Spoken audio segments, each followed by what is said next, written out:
Hello. Today we're going to be changing out my shocks on my 1997 Outback Sport. As you can see here, we have the whole entire car up on jacks. It's a pretty sketchy jack job, I'm not gonna lie. The car's like completely uneven, but we'll get her done. So the reason I'm putting coilovers on is because I actually broke the fucking nut to the top hat. As you can see here, this is no bueno. I don't even know what happened, to be honest. But this is just like flopping around in there and it's making a lot of noise and it's probably unsafe to drive. So I have gotten the max speed coilovers. I got them because they were cheap and I'm planning on selling this car because I'm leaving soon. So yeah, we'll be installing these bad boys in a little bit. For now, we're gonna focus on just getting this rear strut taken out. The first thing you're gonna wanna do is you're gonna wanna use a flat head. Like on this side, you can see, you're gonna wanna use a flat head and open that up. And then you're gonna have 13 millimeters actually. 3 13mm bolts, you're gonna wanna unscrew those. So I'll let you know when I'm done with that. So once you get those unscrewed, we've given it room for this to drop. So the next thing you're gonna wanna do is you're going to want to detach the hub from your actual strut itself. So, I mean, this is a pretty straightforward install, but I'm making it just in case anybody doesn't know how. You're gonna wanna detach this brake line. Honestly, I don't know how. There's not a sure way to get this brake line off. Stand by. Alright, so the problem here is that this brake line is attached to the fucking strut. I don't know why they chose to do that, but so you basically have one or two options. You can undo this brake line and replace your brakes afterwards, or not replace your brakes, bleed your calipers. And I don't really want to take off this stupid fucking thing until I have to. Or you can Dremel a little hole out. So I don't really give a fuck that I'm destroying the brake or the strut, because I don't really feel like trying to sell them. I'm just gonna throw them away. So I'm gonna cut a hole through here so I can get these little guys out. Probably wouldn't be a bad idea to do the brakes, but to be honest, I'm a little too lazy to do it. Don't want to get a fucking siphon and all that shit. So I'll get back to you when I get these brackets cut off.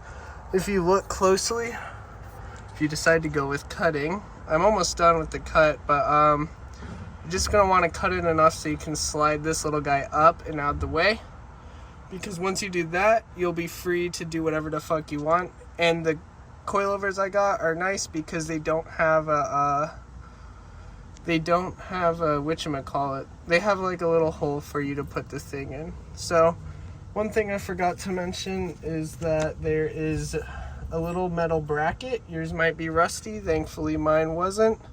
This bracket is gonna be right here.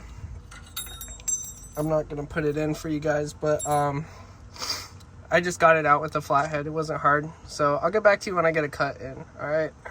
Alright, so I just got it out. It wasn't that hard. If you don't have a Dremel, I would go to Harbor Freight and get yourselves one of these bad boys, because it has saved my ass for so many different things.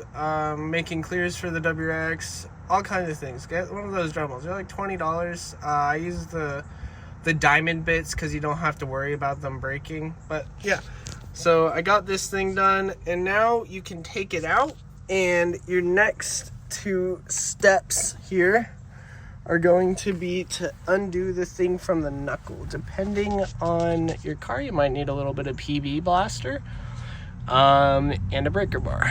So the way that I learned how to do this a while ago,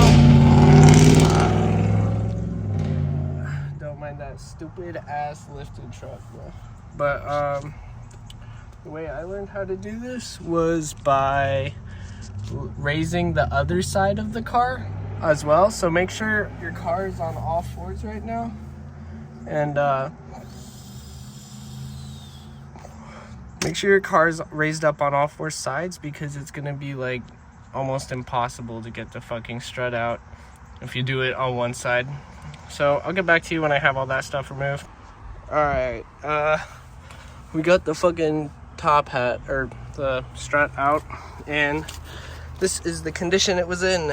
This thing is fucked. And then we got all this damage up here. Look at that. That's crazy. But looks like this thing could have used a good old replacing.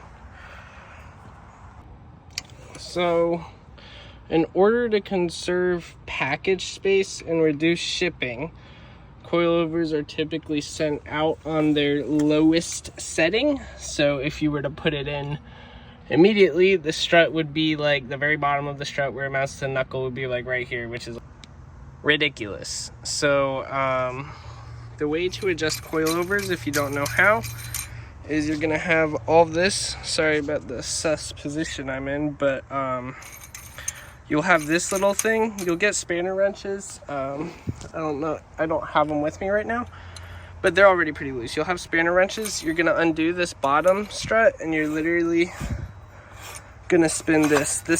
Spinning this is how you adjust the height of your coil. So we will be doing this. So I would go ahead and put the strut in to the knuckle.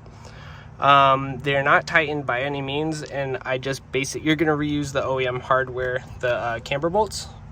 I don't think these are camber bolts, but the regular bolts, and you're gonna just put them in there. Don't thread them all the way, so you have a little bit of wiggle room whenever you're messing with this thing. I'm gonna go ahead and adjust it to my liking, probably similar to the OEM ones, because I'm not trying to load. One thing I would like to mention, if you're having a little bit of trouble getting it to line up with those holes and you don't have a friend to help you thread those nuts in, you can always put your jack stand underneath the lower control arm and jack it up to a height where you can easily get those bolts in. So as you can see, I have it jacked up to where the holes are in the holes there. And now I am going to do the fun part. Wow. The easiest part of this install. I'm gonna go around to the back, and we're gonna fucking throw these suckers on, finally. Yeah. Don't drop them. I mean, I suppose you could reuse your original hardware, but whatever. Oop. And just like that, there we go. You have one coil installed. Obviously, tighten those down. I don't think there's a torque spec for them, but just tighten them down. Actually, before I take the jack off, I'll probably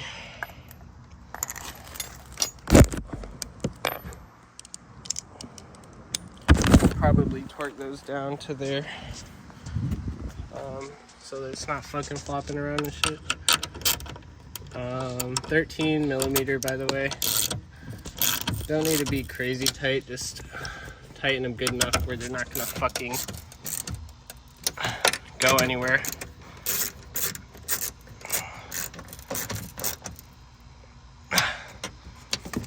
And just like that, you are free to adjust it how you would like. One thing I forgot to mention, put this on after you're done adjusting the coilover, because they can be a bit of a pain to put back. So yeah, anyway, I'll be back whenever I have it fixed.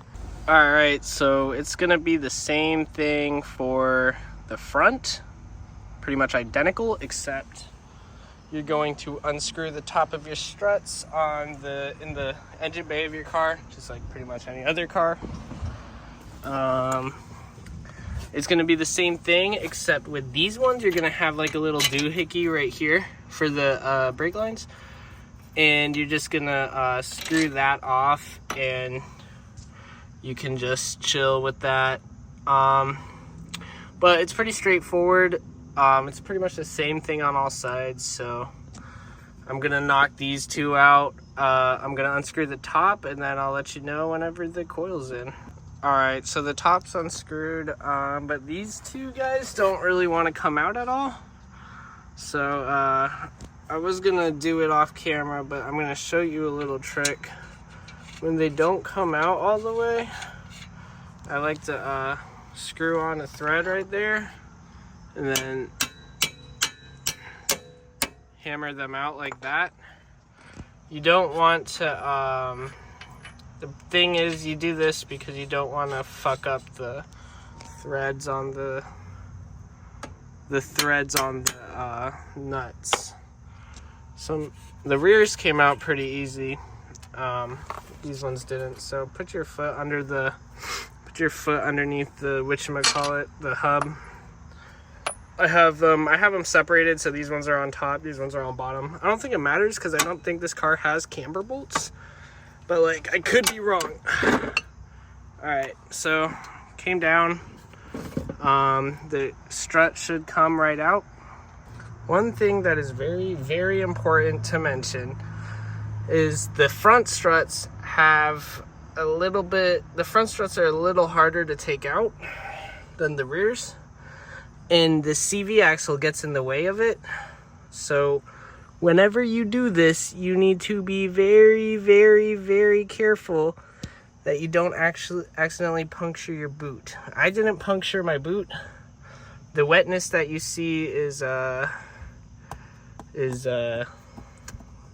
PB Blaster, but be careful not to fucking crush or scrape open your boot, because it's an expensive, not expensive, but it's a pain in the fucking ass. You have to take the whole hub off. I did it with the WRX. But yeah, we got it out. Gonna put the new coil in. So normally with the rears, you want to put the hub on the coil first, but with the fronts, you want to actually have the coil bolted up top right there, and then jack the hub up to the front. So I'll let you know when I get that done. Alright, I got it in. You might have to hammer the camber bolt in because it's kind of a pain in the ass to do. But yeah, we're almost done. So this is what it looks like now. As you can see, that's lowered pretty good in the rear. Barely any gap. But in the front, it's a little raised. So we got a little bit of a Carolina squat going on here with the Impreza. So what I'm going to do, I didn't get it on camera, but I tore my CV axle boot just like I warned you guys on the passenger side. I'm filming this like 2 days later. So the replacement axle just got in, so I'm gonna throw that on and then lower both the driver and the passenger side, and hopefully it'll look a little better. But as you can see, we got some natural camber in the rear. It looks really good in my opinion. I got some new wheels for it too. The new wheels are gonna be they're gonna fill in the gap a little bit. They're pretty much the exact same size and everything. They're the OEM 2011 to 14 WRX wheels, so those will look pretty good. There's the inside. Yes, it's an automatic. I wish it wasn't, but It's my daily. The WRX is my fun car. But yeah, thank you guys for watching. I hope I helped you out installing that coilovers. Just be careful with the CV axle boot or you'll end up like me. And with that being said, thanks for watching, and I hope you guys have a great rest of your day.